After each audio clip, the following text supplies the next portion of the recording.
ॐ अज्ञानतिमिरान्धस्य ज्ञानाञ्जनशलाकाय चक्षुरुन्मिलितमेन तस्मै श्रीगुरवे नमः। श्रीचैतन्यमनोभीष्टां स्थापितमेन भूतले स्वयं रूपकदा मह्यं ददाति स्वपदान्तिकम्।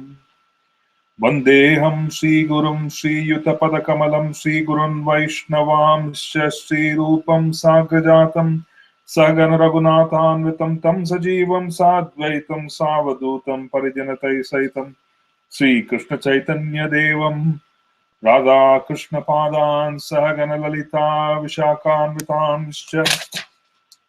हे कृष्णा करुणा सिन्धो दीनबन्धो जगत्पते गोपेश गोपिका कान्त राधा कान्त नमोस्तुते। तप्ता कांचन गौरंगी राधे वृंदावनेश्वरी वृषभानुसुते देवी प्रणमामि हरिप्रिये। वाञ्छकल्पतरुभ्यश्च कृपा सिन्धुभ्येव च पतितानां पावनेभ्यो वैष्णवेभ्यो नमो नमः। श्रीकृष्ण चैतन्य प्रभो नित्यानंद श्री अद्वैत गदाधर श्रीवासादि गौर भक्तवृंद। हरे कृष्णा कृष्ण कृष्ण हरे हरे, हरे राम राम राम हरे हरे। हरे कृष्ण कृष्ण कृष्ण हरे हरे, हरे राम राम राम हरे हरे। हरे कृष्ण कृष्ण कृष्ण हरे हरे, हरे राम राम राम हरे हरे। नमो नमो अनिरुद्धाय ऋषिकेश इन्द्रियात्मने, नमः परमहंसाय पूर्णाय निवृत्तात्मने, स्वर्गपवर्गद्वाराय नित्यं शुचिसदे नमः। नमः हिरण्यवीर्याय चातुर्होत्राय तान्तवे। Hare Krishna. So we will be continuing our presentation on Srimad Bhagvatam, and we are in the first canto, and we covered and concluded up to chapter 6 in the previous session. And today we want to touch upon chapter 7, and if possible, we will also be discussing a few verses from chapter 8. As we have been doing in the previous sessions, what I would prefer is to give you a synopsis, a gist of what is to come, and then we read the verses and you will be able to relate to the verses. So in chapter 7, the actual recitation of the events that brought forth the discussion of Srimad Bhagavatam, the actual recitation of pastimes of Krishna and his dearmost servants, and the specific, important, very important stage of the passing of knowledge to Srila Vyasadeva, and then from Vyasadeva to Sukadev Goswami is also discussed. And then in chapter 8, subsequently, we have a focused discussion on Pariksit Maharaj and how he was benedicted right from onset and how he was protected by the mercy of Krishna. So the most important thing that we would like to talk about is that right in the beginning of chapter 7, we have an account of how Srila Vyasadeva enters into a trance after purification, and by engaging in the process of bhakti, by connecting in the process of bhakti. So this is not through yoga, this is not through Ashtanga yoga, this is not through the process of Ashtanga yoga or any other process, this is through the process of bhakti yoga. After receiving a very profound account from Srila Narad Muni in the previous chapter about how he received mercy and how within one lifetime he was able to make advancement, and in the subsequent lifetime he takes on the role, the eternal role of being Sri Narad Muni. After being inspired by such an account, Sri Narad Muni departs and Srila Vyasadeva retires to his ashram. And when he retires to his ashram, he prepares for this extraordinary mission of being able to provide for the pastimes, for him to be able to compile and write and put together the pastimes of Krishna into the Srimad Bhagavatam. The preparation is described, and the description of the preparation is clear in that it is a preparation for engaging in Bhakti Yoga. So he engages in Bhakti Yoga, he engages in the process of being able to link his mind to the Supreme through the process of internal meditation. At an advanced stage, Smaranam is very easy, and he is able to engage in the process of remembrance after the departure of Narad Muni. While he does so, Srila Vyasadeva witnesses an extraordinary vision of the Lord and the various pastimes of the Lord. He also witnesses, through his internal vision, he witnesses the fact that the living entities, they are entangled by the external energy of the Lord, and the means of deliverance is through bringing them in touch with Krishna's internal potency through the process of Bhakti Yoga.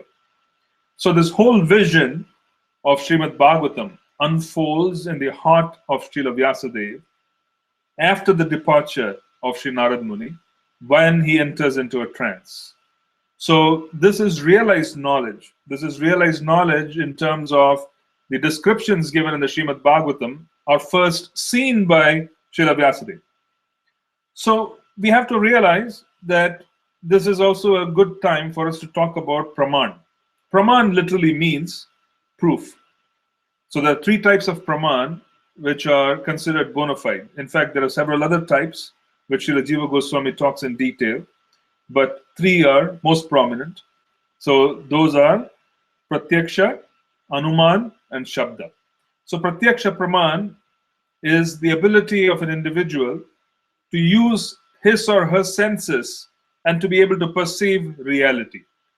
So your ability to see me through the means of Google on your computers or your TV or whatsoever is Pratyaksha, because your senses are able to perceive my presence. You're able to see me speak, and you're also able to hear me speak, right? So this is Pratyaksha. You don't need much convincing about my class as it is unfolding now, because it's happening right in front of your eyes. This is not a matter of faith. You're experiencing reality as you see it unfold. Some others, while you play this class, that could be members of your household who possibly are in different rooms, and they hear the class, but they don't see me. They hear tidbits, they hear a few things about Srimad Bhagavatam, and then they reach a conclusion, which is that someone is speaking on a spiritual topic, someone is speaking on a topic concerning Krishna. Perhaps someone with a deeper knowledge would say that someone is speaking on the Srimad Bhagavatam. So that is an inference which is being made by a person based on their perception, which is not full, but their perception of pieces of information that they are gathering from this particular situation, right? So then the third would be that if someone were to present the findings of my class into an audience, then that would be Shabda, because you hear through your senses, you perceive reality through your senses. You're able to see me dressed in a certain way today. You're able to see that the back of my room there is a curtain which is greenish in color. You're able to have clear vision of what was going on. And then you're able to make a few inferences on what I spoke based on your capacity to relate whatever I spoke to your own life. Then you share all of this and subsequently in a class or in a discussion with another friend. That is Shabda, where you're quoting particularly aspects of what you heard. In a similar fashion, you have a requirement of faith when it is being quoted to a third party, right? So if someone were to see something and then they speak about it to a third party, the third party requires faith to be able to accept it. So Shabda Praman requires faith, because you have not seen it through your senses, but you need to repose faith in someone who has written. So Srila Vyasadeva has factually seen reality. He has seen Vishnu lying on the causal ocean. He has seen his material manifestation of Mahamaya. He has seen the Yogamaya. He has seen living entities. He has seen the entire creation, and he has also seen the entanglement of living entities in material phenomena. And he is also seeing how they are liberated. He is seeing how the day ends for Lord Brahma. He sees how the entire creation ends, and it passes into the body of Karnada Vishaya Vishnu. And then when he exhales, the creation is manifest again. This is the vision of Srila Vyasadeva. He practically is able to perceive this vision of reality, spiritual reality within his heart. After perceiving the spiritual reality within his heart, being pure and being completely of a pure character whom everybody can trust, being someone who is already authoritative because he has translated, compiled the Vedas, he has provided the Vedanta Sutra, he has provided the Puranas, he has spoken about so many different topics. Now he is an authority of that time because he has already accomplished all that. So he is an authoritative person, and now, by the mercy of his spiritual master and by his own potency, he is able to see the entire unfolding of the Leelas and of the manifestation of the Lord's pastimes within his heart. Now, this is Pratyaksha for Vyasadeva. He is able to see this entire phenomenon. This is not a matter of faith for him. This is direct experience of reality.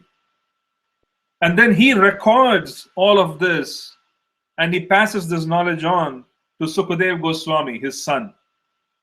Sukadeva Goswami experiences the reality of coming in touch with transcendental subject matter by oral reception, hearing from his father.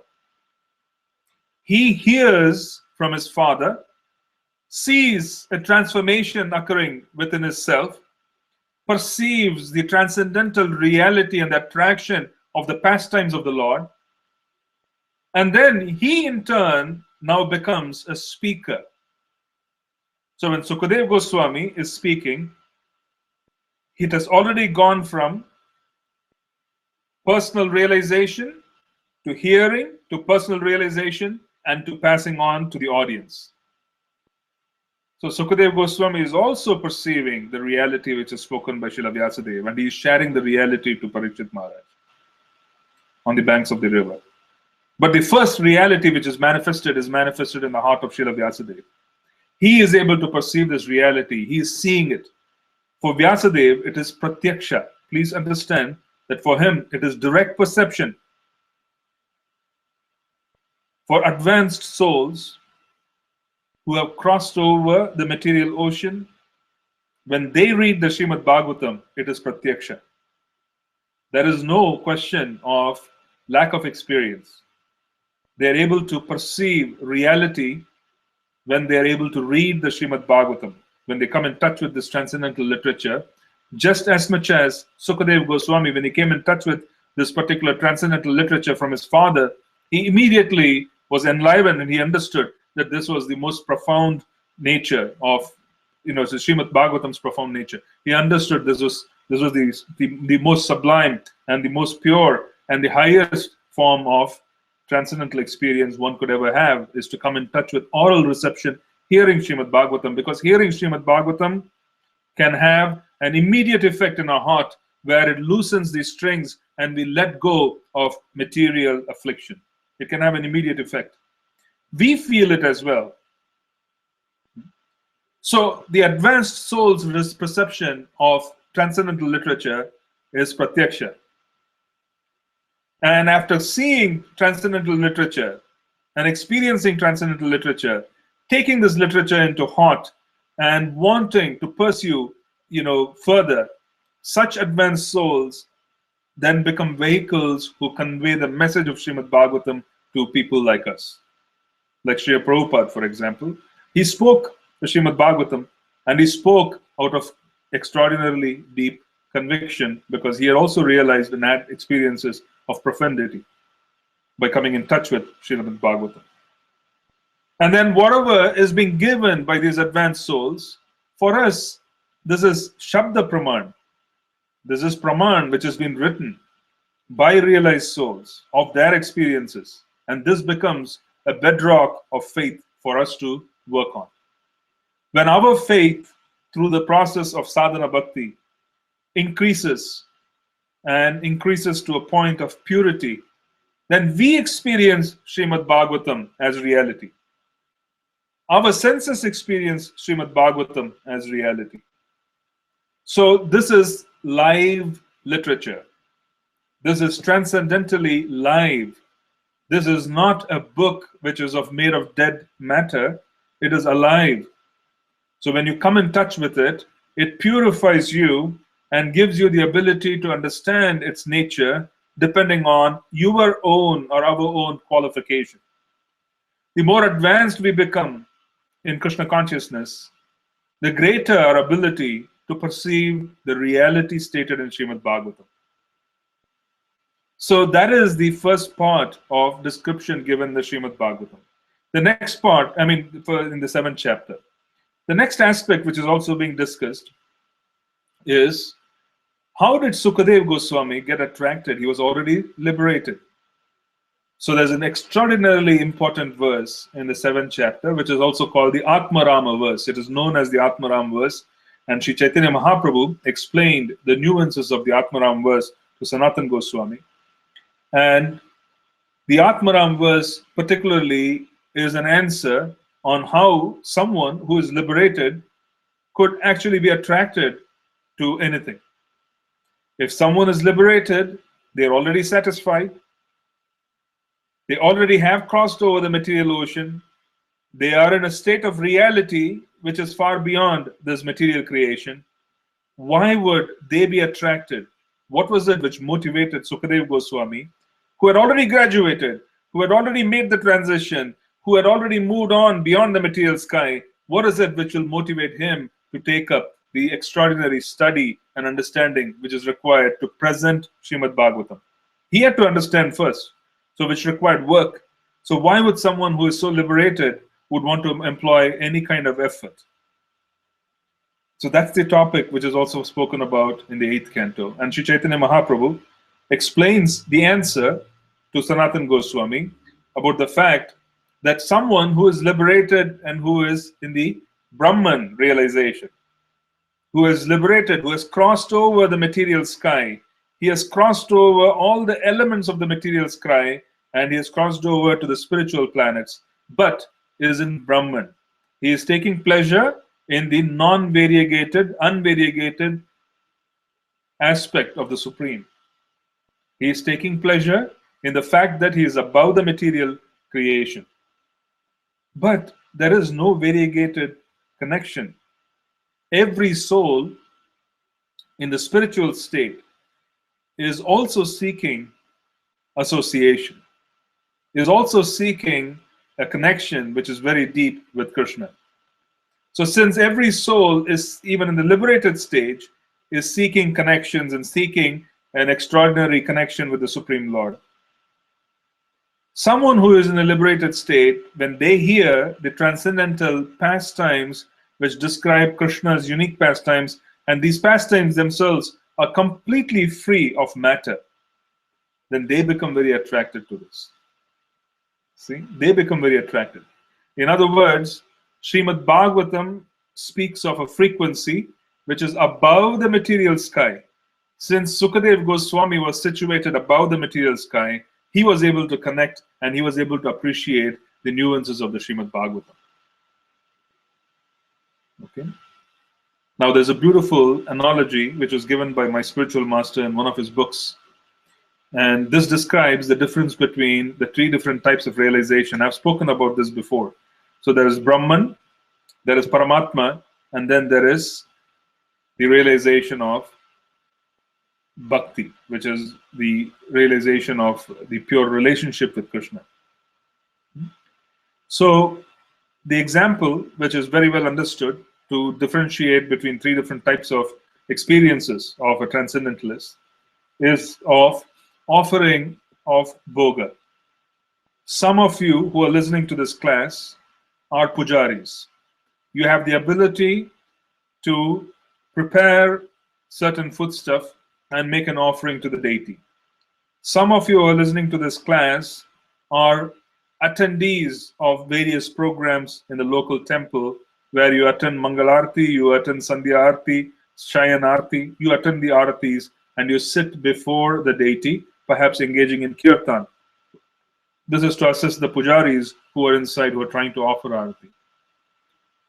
So some of us who are, for example, visitors to the temple who sit before the deity during the offering, Rajbhog offering, for instance, what would we understand of the Rajbhog?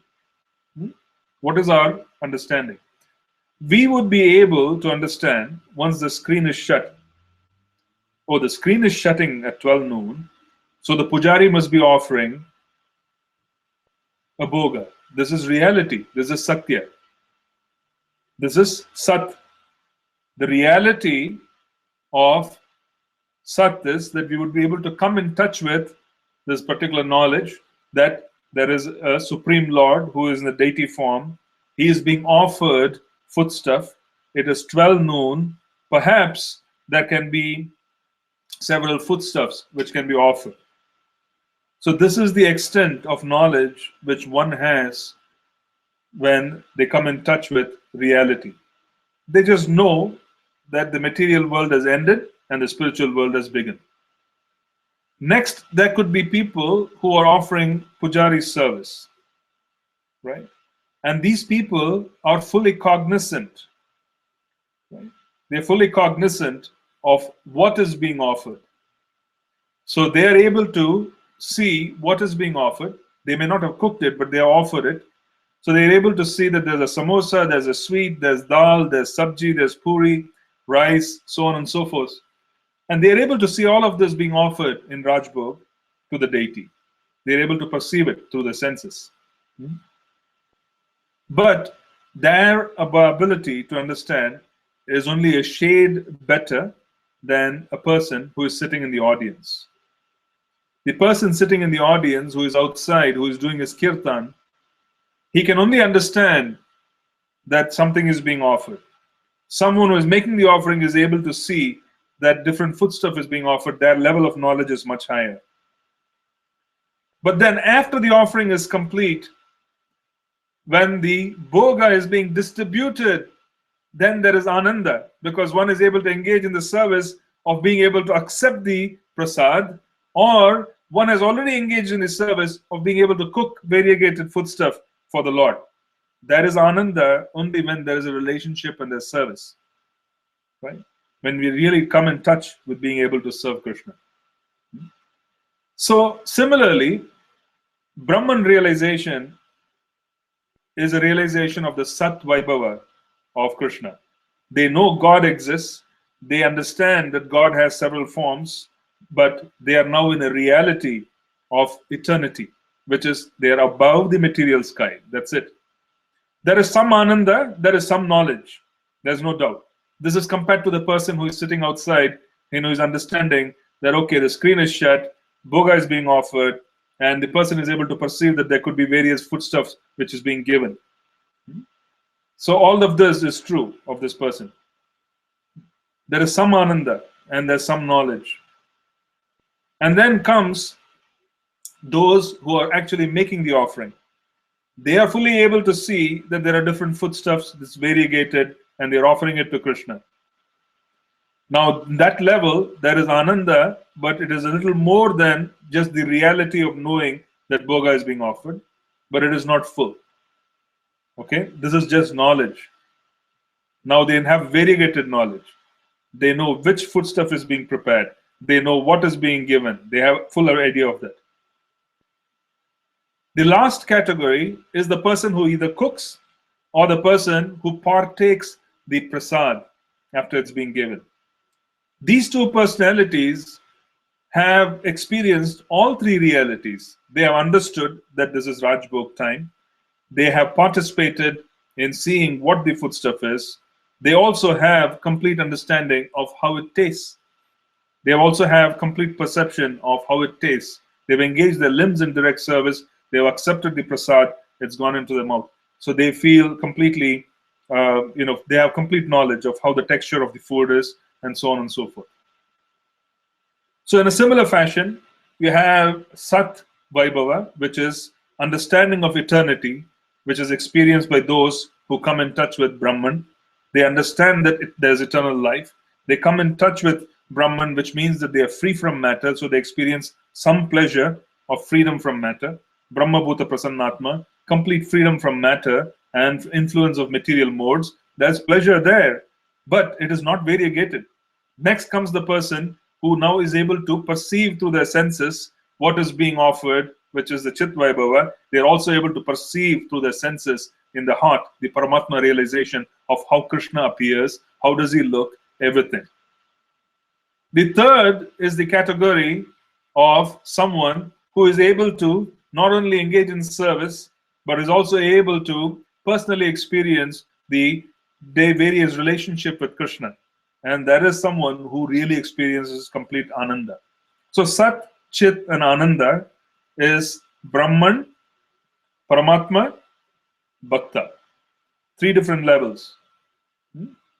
Brahman, Paramatma, Bhagavan, and there's Brahman, Paramatma, Bhagavan. Correspondingly, you have the Brahmavadi, Yogi, Bhakta. And then you have Sat, Chit, and Ananda, the various levels. There is Ananda in everywhere, even in the spiritual sky. But the highest level of Ananda is experienced when the Bhakta comes in touch with Bhagavan, and he is able to have a variegated experience of Bhagavan. This variegated experience of Krishna, his pastimes, and all the extraordinary pastimes which Krishna performs is completely understood by one who is able to engage in direct devotional service. So this perception of direct devotional service was not available to Sukadeva Goswami. He was at the level of Brahman. He was experiencing great pleasure because he was liberated. He was Atmaram. He was satisfied.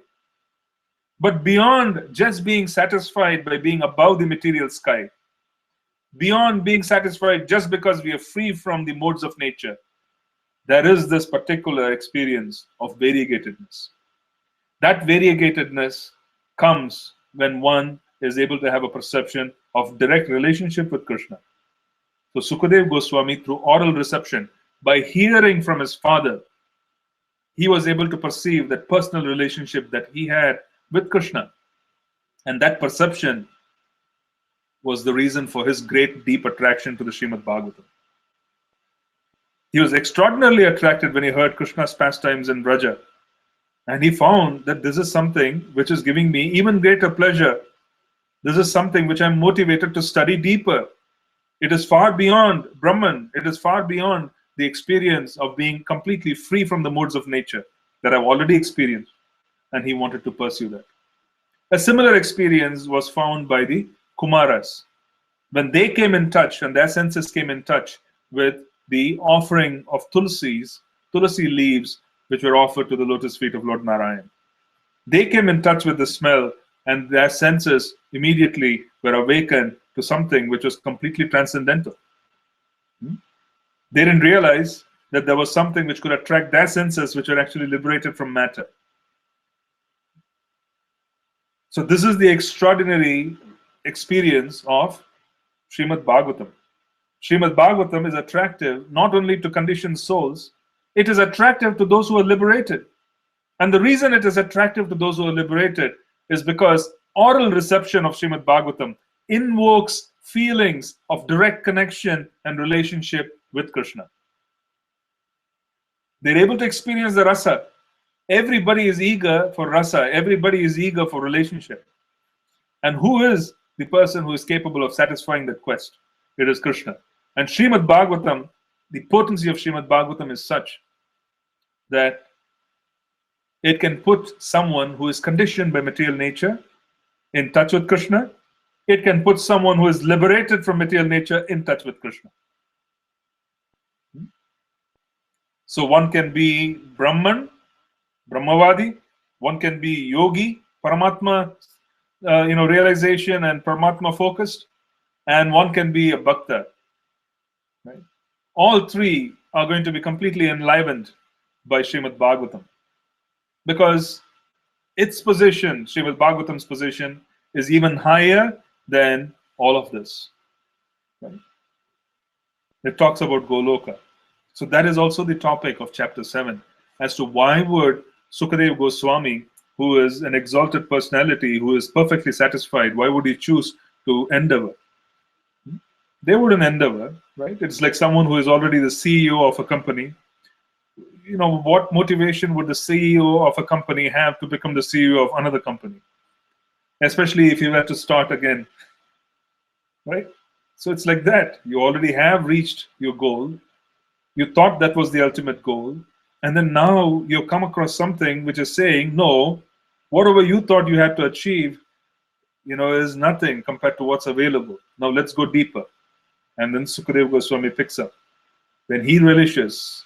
And then after tasting the extraordinary nectar of Srimad Bhagvatam, he passes on that nectar to Pariksit Maharaj. So the birth of Pariksit and the extraordinary circumstances surrounding Pariksit are the topic of chapter 8. But between 7 and 8, there is a section which really exposes the glorious, glorious nature of the pure devotees, the Pandavas. It exposes the glorious nature of the Pandavas. It is unfathomable as to the consciousness which is present amongst those who had direct association of Krishna. These are personalities who practically were with Krishna, or Krishna was with them all the time. And what was their consciousness when they faced adversities in life? That's a part of chapter 7 and 8 as well. So it's a very critical 2 chapters. Okay, so now after setting the stage, I just wanted to give a brief synopsis. Let us start reading the specific verses. We will talk more as we come to the verses. Om Namo Bhagavate Vasudevaya. Om Namo Bhagavate Vasudevaya. Om Namo Bhagavate Vasudevaya. Shaunako Vacha. Nirgate Narade Sutaha. Bhagavan Badarayanaha. Shrutavan stad abhipretam tatakim akarod vibhuhu. Rishi Shaunaka asked, O Sutta, the great and transcendently powerful Vyasadeva heard everything from Sri Narad Muni. So after Narada's departure, what did Vyasadeva do? Sutta uvacha Brahmanadyam Saraswatyam Ashramaha Paschime Tate Samya Prasa iti prokta Rishinam Satravardhanaha. Sri Sutta said, on the western bank of the river Saraswati, which is intimately related with the Vedas, there is a cottage for meditation at Samya Prasa, which enlivens the transcendental activities of the sages.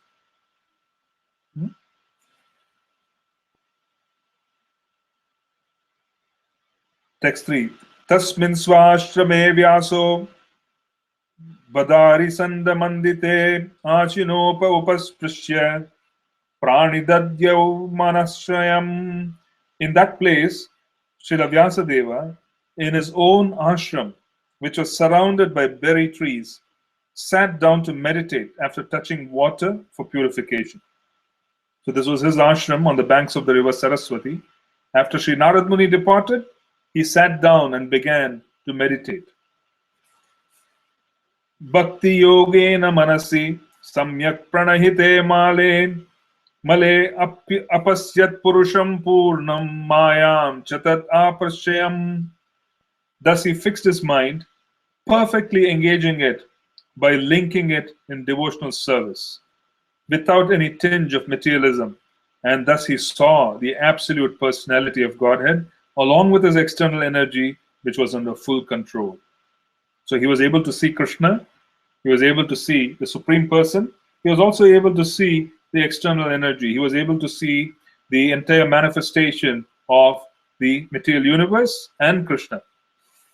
And he was able to see how Krishna controls the same. And why was he able to see? What is it which qualified him for him to have such a vision? What qualified him was a mind completely free from matter. What qualified him was consciousness that was completely free from any form of material duality. And that consciousness allowed him to be able to have a clean vision of the Lord. Yeya sammohito jivatmanam trigunatmakam paropi manutenartam tatkritam chavipadyate. Due to this external energy, the living entity, although transcendental to the three modes of material nature, thinks of himself as a material product and thus undergoes reaction of material miseries. Being minuscule, being very insignificant in size, the living entity, the Atma, is very easily overpowered by Krishna's external energy. And he identifies with the external energy in different ways. He takes on the identity of father, mother, son, brother, so on and so forth, wife. And after taking on all these identities, the living entity is completely bewildered because now the living entity is completely identified with matter. This identity, which is taken on by the living entity, is based on the body, the physical body, which is nothing but a part of Krishna's external energy.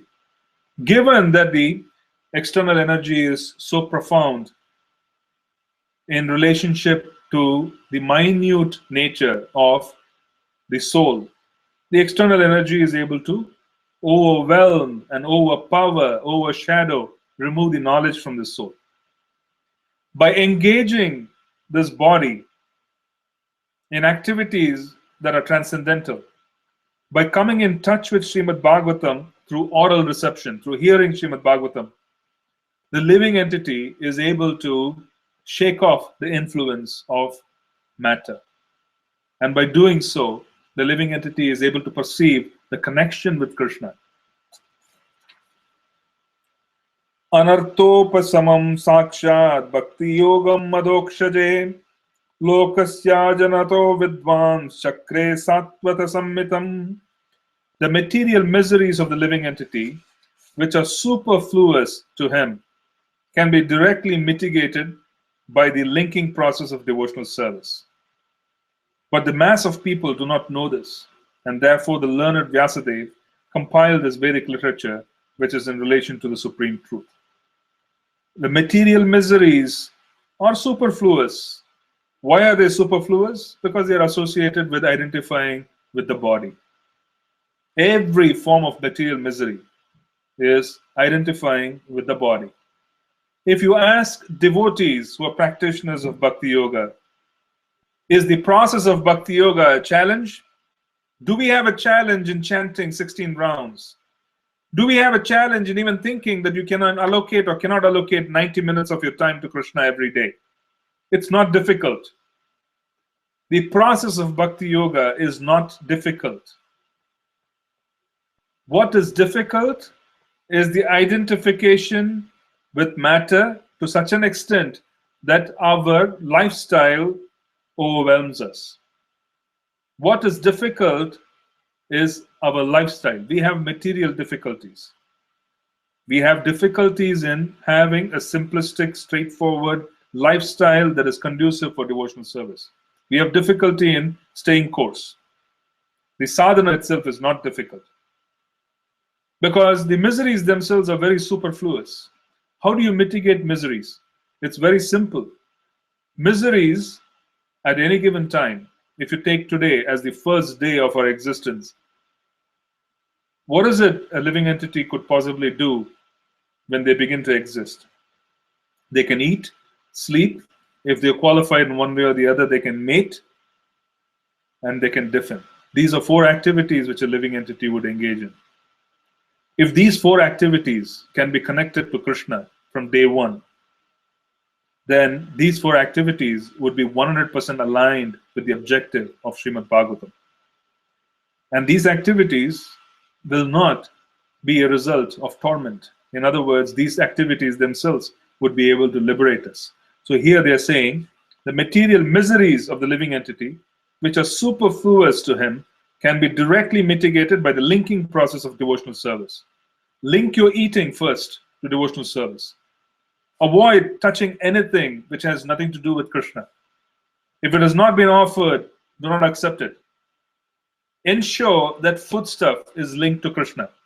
If you do this, 1/4 of your existence is already taken care of.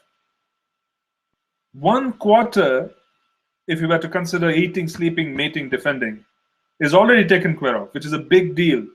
This particular activity of eating in relationship with Krishna would automatically purify and give us the strength to fight and be able to overcome any issue that comes due to other problems. So every endeavor has to have a beginning. If you really want to start Bhakti Yoga in a serious fashion, start by understanding how to connect food to Krishna. If you understand how to connect food to Krishna, the most prominent activity that every living entity of every age would perform is already taken care of. And this was the reason why Sri Narad Muni mentioned in the previous session, in the previous chapter, that he came into devotional service when he came in touch with the remnants which were eaten by the sages, who are themselves Bhakti Yogis. When he came in touch with Prasad, his life started. So that's what we need to do. Again and again, the emphasis here is, how do you break the hold of material energy? How do you break the hold of karmic reactions? You have to start someday. Whatever we are experiencing today is from the past. But why not make the future better?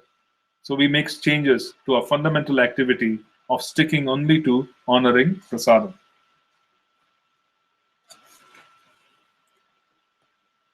Yasyam vai shruyamanyam Krishne paramapurushe bhaktir utpadyate pumshah sokamoha bhayapaham.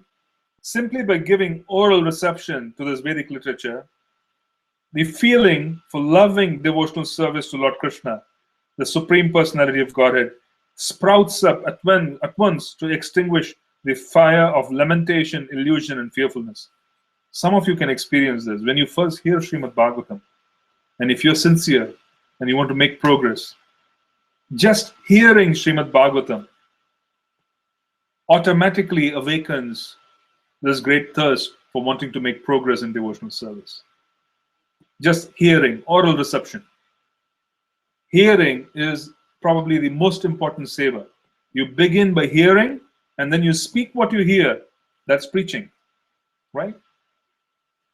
So there is kirtan, the speaker performs kirtan, and the attendees are engaging in shravanam. So there's shravanam and there's kirtanam. The shravanam, oral reception, is the most important activity. If you're constantly in touch with oral reception, automatically the sound vibrations have the ability to transform consciousness. The purity of the sound will be, to that extent, the transformation would occur. Right? We gave the example of Srila Prabhupada in Tompkins Park. When he came first and he began chanting with a pair of kartals, it started the whole movement, because the sound vibration is so pure that it practically entered into the hearts of everybody and transformed people. Similarly, when Srimad Bhagvatam is chanted, and when Srimad Bhagvatam is spoken and heard with great reverence and with devotion, it will devastate the material consciousness which is within our hearts.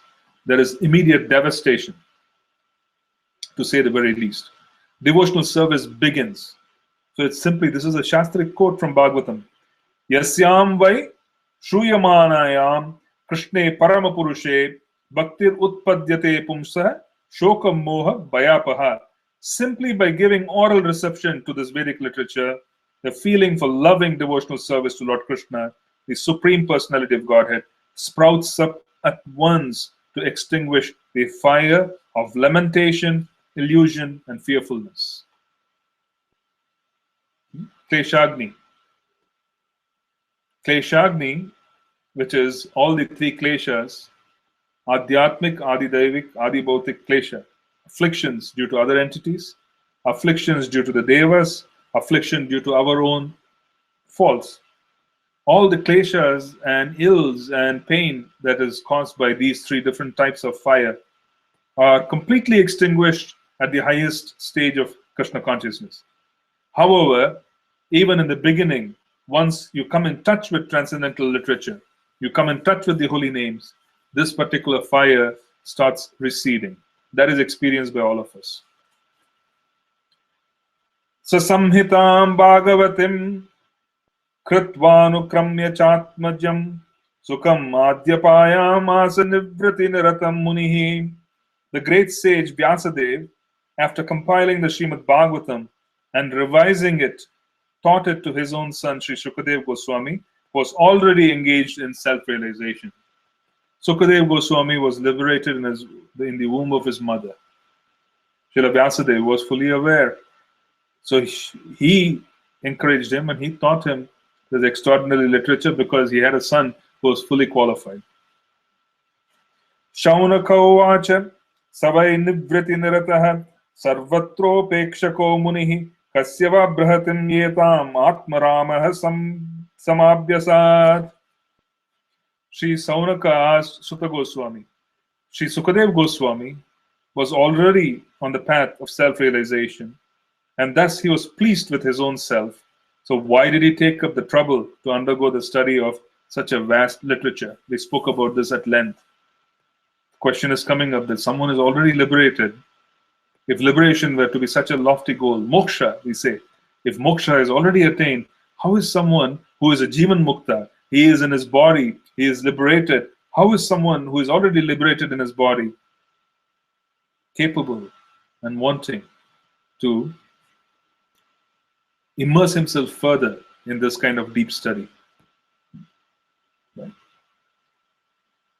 Sutta uvacha atmaramascha munayo nirganta api urukrame kurvantya heitukim bhaktim ittam bhuta guno harihi. This is the Atmarama verse.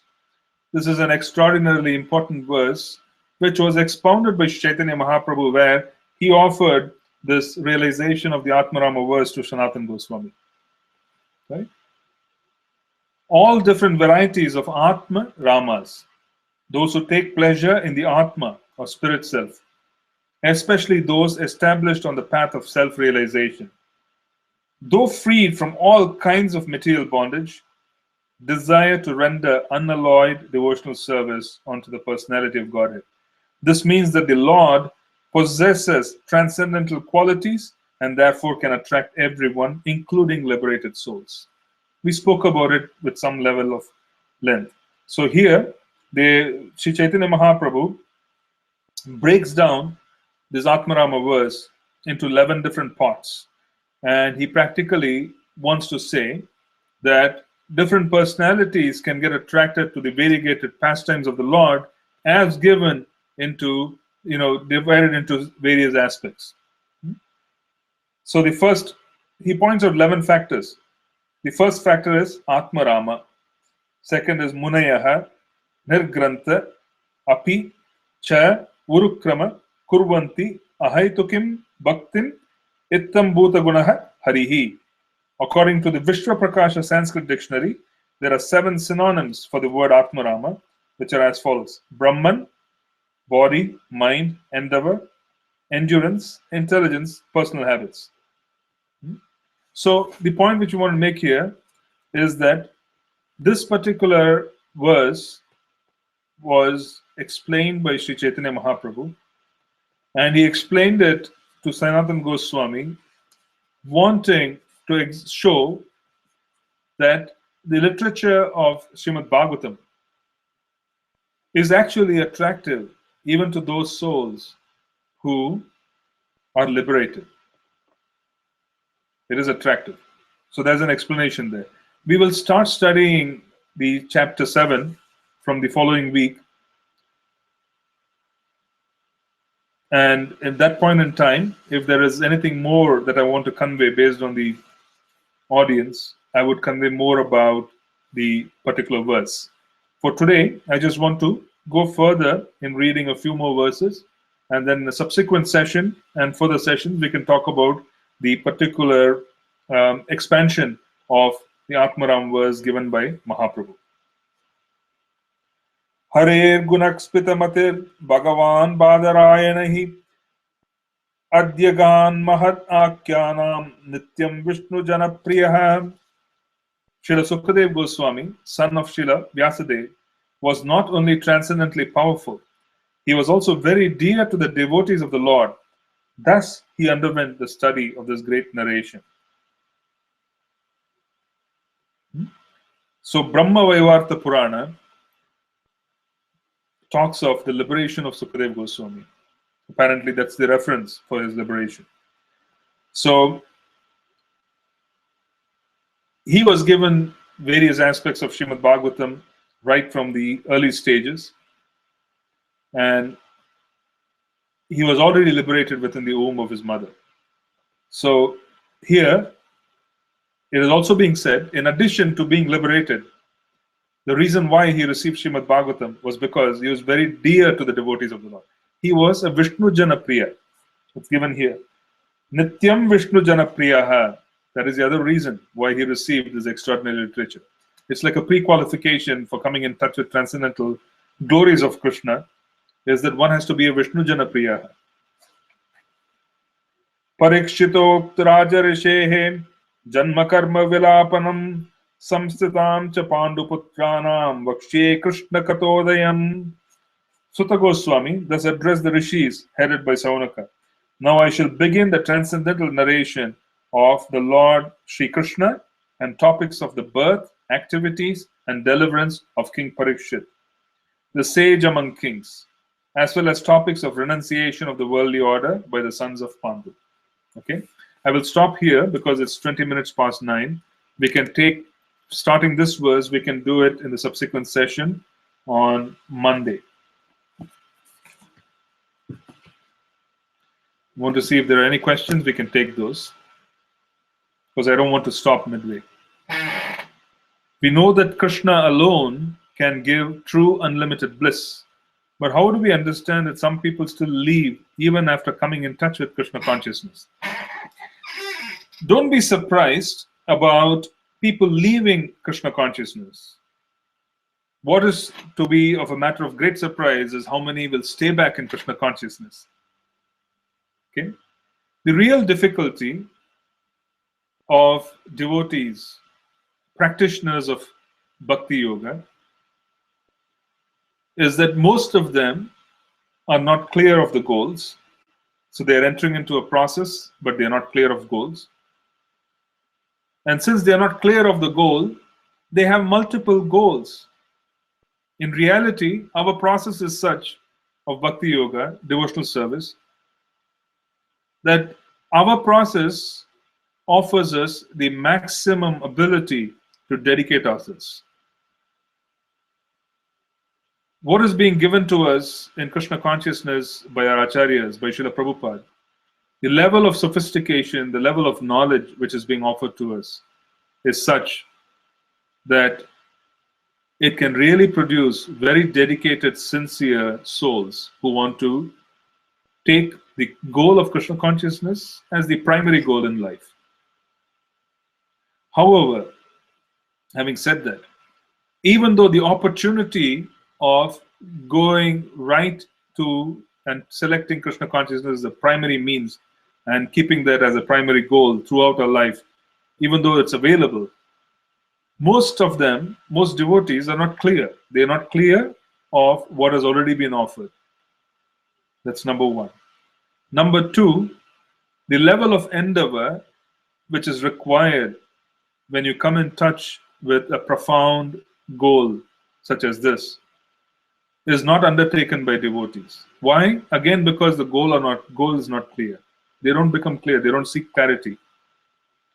Many people practice Krishna consciousness as religion, and Krishna consciousness cannot be practiced as religion. This is not religion. This is not a situation like going to, one visit to the temple every week and then shutting the door and coming back and doing our own thing. Many people think that they can approach Krishna consciousness this way. It doesn't work. They benefit from such contact, but it doesn't work that way. Krishna consciousness is not religion. There is a distinction. The distinction is that Krishna consciousness requires dedication, which is far beyond any religious endeavor. Krishna consciousness is the PhD of all forms of spiritual endeavor. The goal of Krishna consciousness is to reach the highest planet. The goal of Krishna consciousness is to have a personal relationship with Krishna. We are not aspiring to have a relationship with Krishna as Krishna being God while we being his servants. The goal of what is being offered in the Gaudiya science, Gaudiya Vaishnava theology, is that we have an ability to practically deal with Krishna just as we deal with, someone who is very dear to us, without even the conception of him being superior to us. So it's a very confidential, very personal, very lofty aspiration for even a spiritualist. So first, this is not religion. There's no such thing as I'll go do my part, I'll come home, and everything is over. So if you do this, you will benefit from it, but it will still remain. There will be anarthas. You won't be able to consistently keep moving. Second is the fact that the goal is not understood. Third is the fact that it's a very lofty goal. Right? Some of you who have done your PhDs or you have done advanced courses, you understand that you're not going to have a large group of people qualify for getting that course, getting into the course. First of all, there could be many, many applicants. And out of many, many applicants, you're going to have 5 or 6 people who are going to qualify for that specific, advanced course. So is the case with Krishna consciousness as well. There could be thousands and thousands of applicants. Of thousands of applicants, there might be only a few who are going to be dedicated enough to take it right to the end. The others will pick up, they would gain from it, and then they would have to come back in a subsequent lifetime after further experiences of coming in touch with matter. So they come in touch to Krishna consciousness, they come in touch with Krishna consciousness, and then they leave Krishna consciousness and come in touch with matter. They have to get disappointed with matter, and then they come back to Krishna consciousness. Okay? That might take a few lifetimes. So don't be surprised. Don't be surprised about people leaving Krishna consciousness. I would be surprised about vast numbers of people being in Krishna consciousness for a prolonged period of time, especially if they're not serious. The weeding process, if your philosophy and if your spiritual process is potent, if the gifts that you're supposed to receive from Krishna consciousness are really potent, if the gifts that you're supposed to receive as a goal in Krishna consciousness is really profound, then the process of removing unqualified people will also be stringent in this particular game. So what you are seeing is that the weeding process which is being performed by the servants of Krishna to remove those who are not serious is also very powerful. So don't be surprised about it, would be my answer. We just have to pray that we don't leave. And we also have to pray that those who leave come back.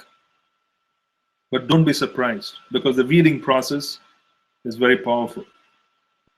This is really making it very bona fide. You see, if it's a bona fide process, the admission process should be very qualified. So should be the process for qualifying and advancing. At every stage, people are evaluated to see if they should be going to the next level. And the evaluation is critical. It is very stringent. And the stringent evaluation, some of us qualify and we move on to graduate. Some of us don't qualify and we have to repeat the class. We are again going back into the material sky and wanting to experience the frustrations of material energy, to realize that, oh, it is frustrating. To realize that, oh, we had something going which was even superior. Oh, Krishna, this is so wonderful. But how amazing is that, I lost attraction and I'm here back again to face this material energy. Devotees realize this, specifically those who hold on to desires, on unhealthy desires, not desires, unhealthy desires. They are sometimes pushed by Krishna into fulfilling such desires. Saying, okay, you have this unhealthy desire for sense gratification, let me help you. Krishna says that in 15:15 of the Bhagavad Gita, where he's going to help us remember, he's going to help us forget. So this person who has an unhealthy desire, he is helped, saying, okay, go experience this nonsense that you want to experience. Once you come in touch with that nonsense, you will have good knowledge. And then you'll come back wiser.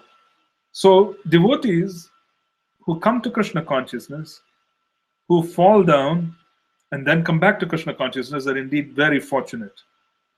because they have learned their little lessons of what the material world is all about. In fact, they become very serious. That's an observation that we can offer. We can also see. So, in summary, don't be surprised about people leaving.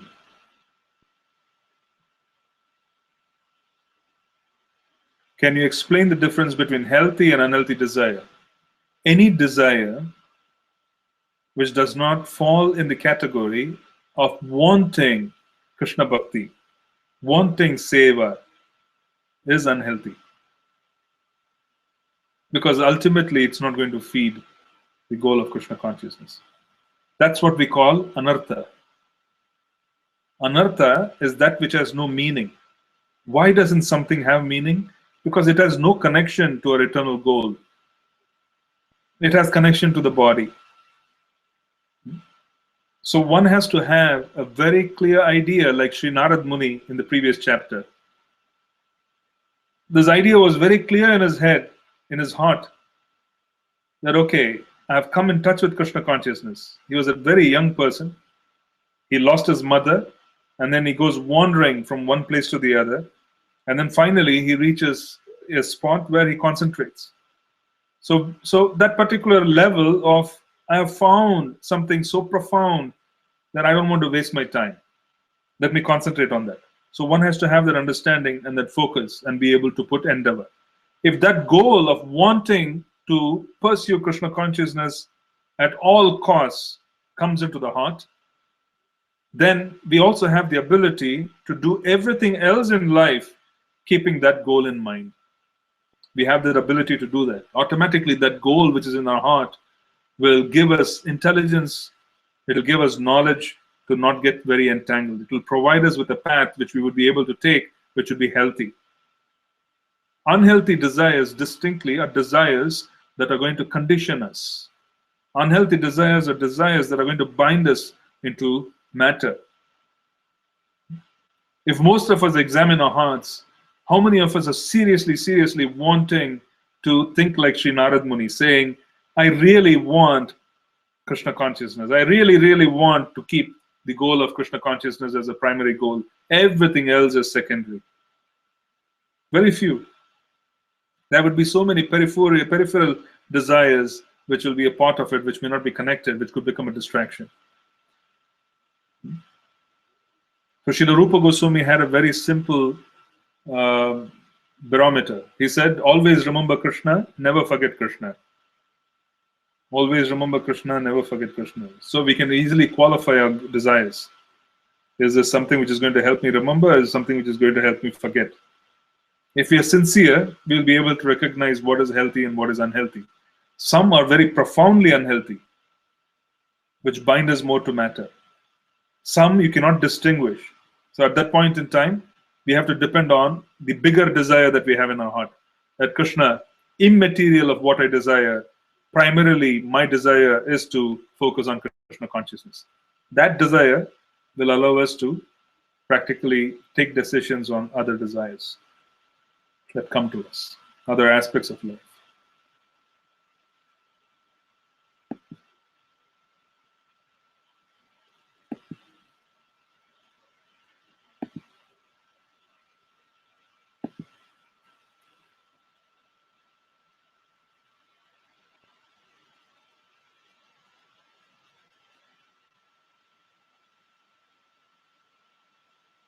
What is the importance between doing a sadhana in the home and doing service in the temple? Both are important because depending on the sadhana in the temple practically allows you to service in the temple, allows you to enable and come in touch with other devotees who are also engaging in similar work. So there can be, you are in touch with people who are also similarly engaged. You're receiving association. And it is also an environment where we will be exposed to different forms of realizations, because the more and more you come in touch with people, the more and more you will learn about who we are ourselves. Right? So being at home and doing sadhana at home is preparation for us to be able to serve outside. The outside service can be service in the temple, or it can be service in terms of preaching. But sadhana is very important for us to be able to do anything. So if your question is what is the importance between which is important, should I do sadhana at home or should I do service in the temple? If you do sadhana well at home, if that is your choice, then the temple service will also come out well. Service outside should also come out well. There should not be a challenge. I don't know if that's your question. Is there a prioritization between which is more important? I would say chanting of the holy names is most important. It's most important. And if you chant very well, you would automatically be able to extend yourself as well. I think that's the question that you're trying to ask. Chanting of the holy names is most important. No compromise.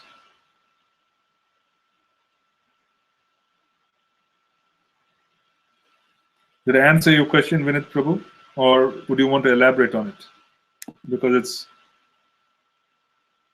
it's not one or the other.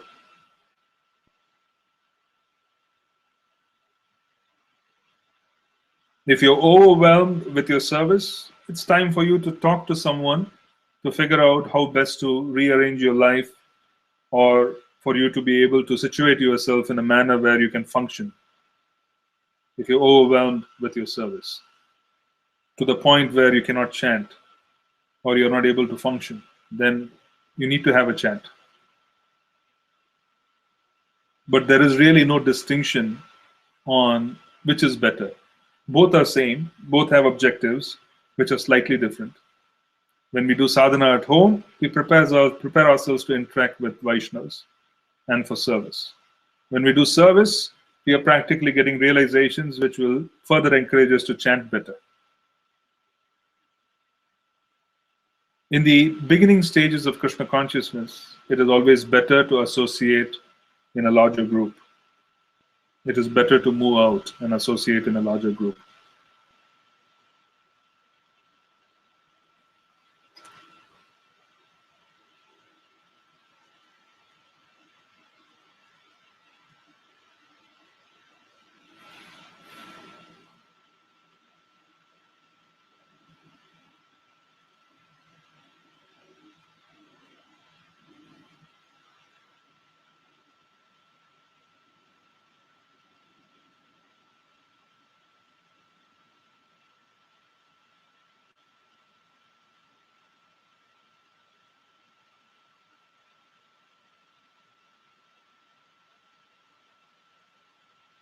Okay, there are two questions.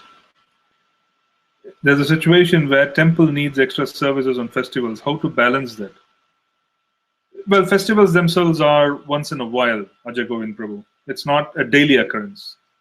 If there's a daily occurrence where you're overwhelmed because of your involvement in the temple, or a lot of people are overwhelmed, then there's something wrong.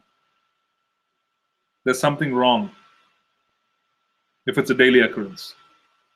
It should not be. It's unhealthy. If you have an overwhelming situation where you're not able to meet your daily needs because of your involvement, it's unhealthy, because it cannot be sustained.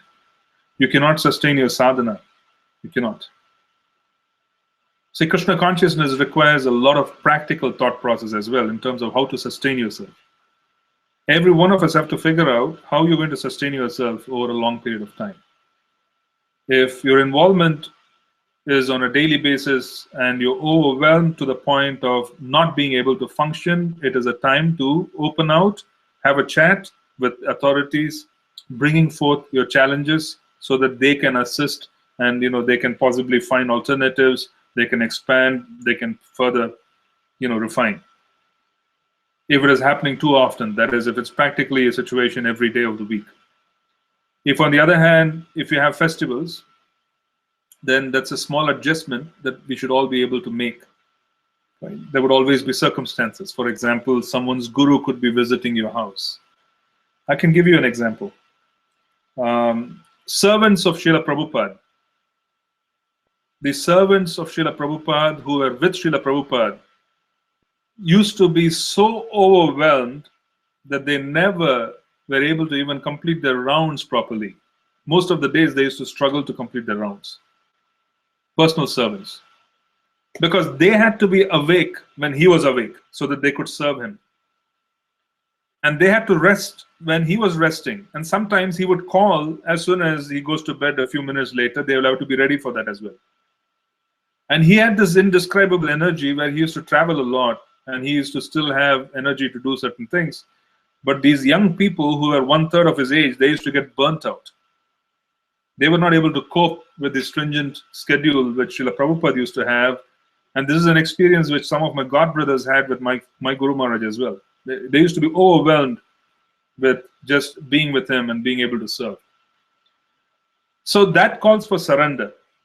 If it's a consistent part where you're serving the spiritual master and you're unable to function because you're trying to meet the schedule of the spiritual master and you're not able to manage your schedule because you're trying to meet the schedule of someone who is superior, then that requires surrendering to the spiritual master's schedule. This is a part of surrender. There's an experience of surrender. If you read Shrutakirti Prabhu's book or Hari Sauri Prabhu's book, these are all personal servants of Srila Prabhupada, you will find that they had no personal freedom. There was no freedom whatsoever.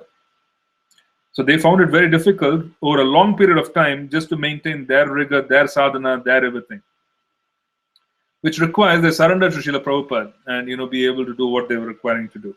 It's a tough job to be in.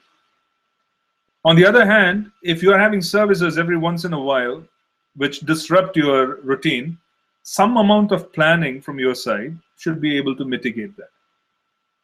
If you're serving in the local yatra and the local temple, and you have consistent problems practically every day of the week, please talk to the authorities because you cannot maintain that. Okay? One of those things is going to go belly up, either your personal sadhana or your service. It's time for a chat, so to speak.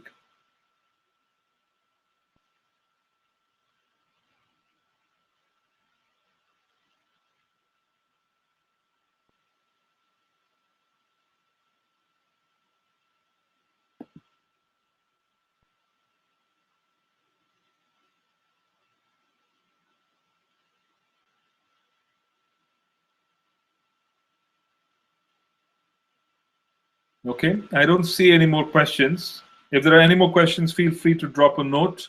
Google also allows us to communicate after the fact. So please do feel free to write. Thank you very much for attending today's session. We'll meet again on Monday and we will discuss the Atmaram verse and then any other aspect. Thank you. Hare Krishna.